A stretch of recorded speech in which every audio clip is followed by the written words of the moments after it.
Russia is exploring the possibility of building its advanced SU-57 fighter jets on Indian soil, reportedly. As per sources, Russian agencies are calculating the scale of the investment required to establish local manufacturing of the fifth-generation aircraft, reportedly.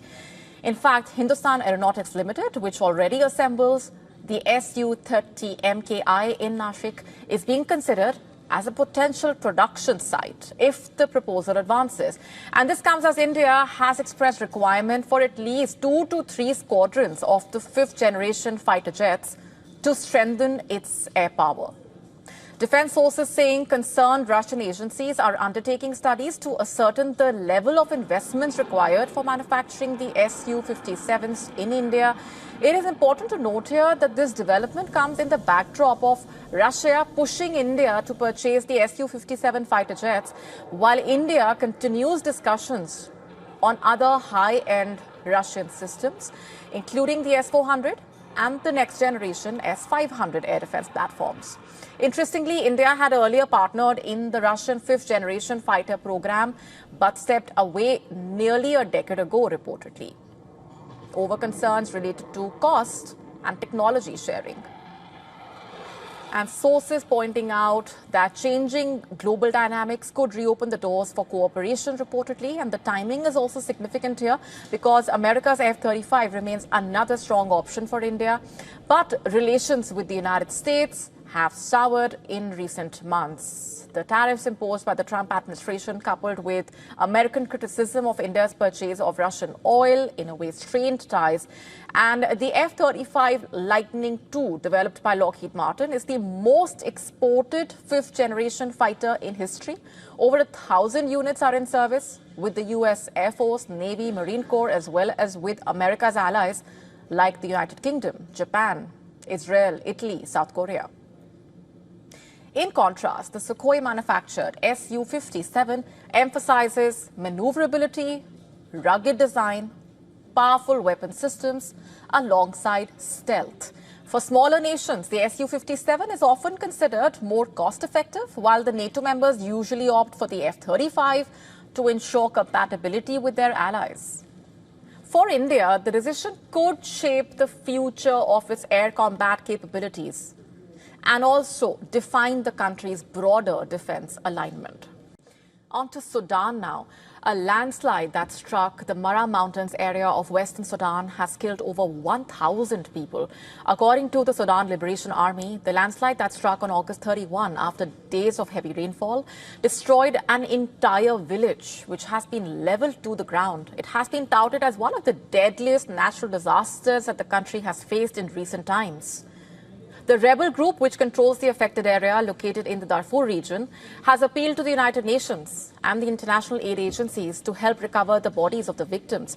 Much of Darfur, remember, remains largely inaccessible to the international aid organizations as the area is fraught with tensions as well. Sudan is also torn by a civil war now in its third year, which has displaced thousands who had sought shelter in Darfur.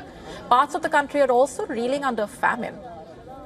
Since March, when the Sudanese army took control of the capital Khartoum, the fighting with the paramilitary rapid support forces has escalated in North Darfur, killing hundreds in recent months and deepening the humanitarian crisis in the region.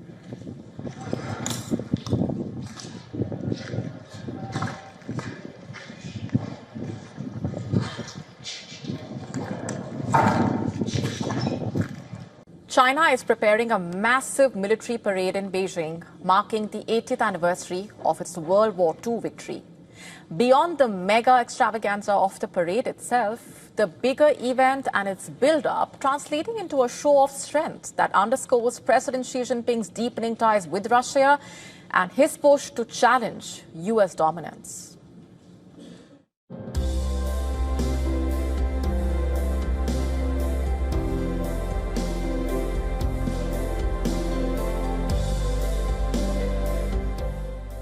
The Russia-China bonhomie and a strong message for the White House.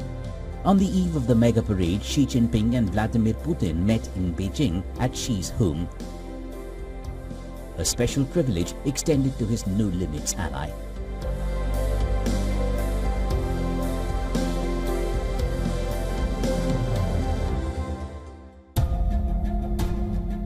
Russia agreed to supply more natural gas to China and signed a memorandum on the power of the Siberia 2 pipeline.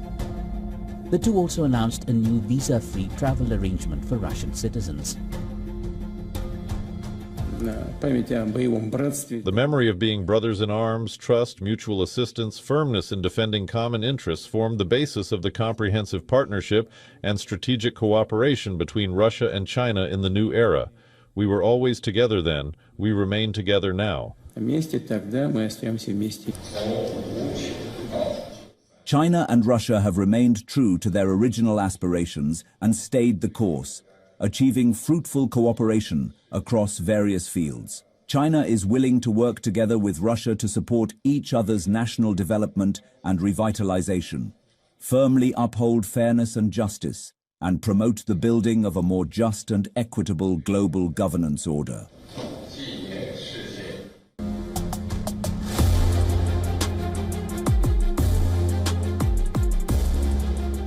Beijing is rolling out the red carpet with a strong anti-West flavor likely to take center stage. North Korea's Kim Jong-un is in Beijing. Russia's Vladimir Putin will also be seated next to Xi during the parade. Masoud Pezeshkian from Iran will be there, holds in place for a mega show of unity against the West.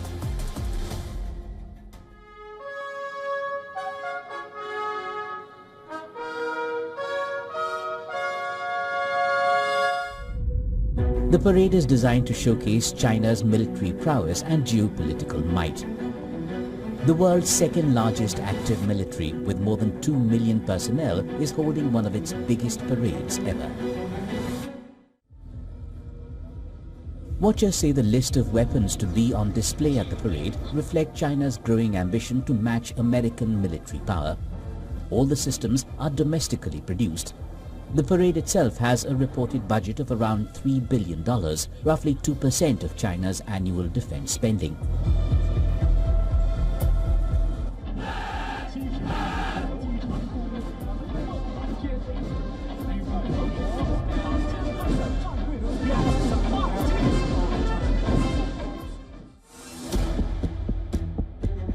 For Xi Jinping, the parade is more than ceremony.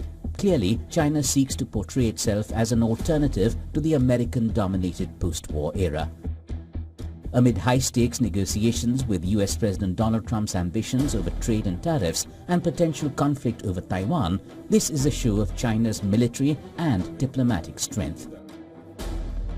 With a message that anti-West nations are united, confident and prepared to confront pressure from the US and its allies. Bureau Report, WION World is One.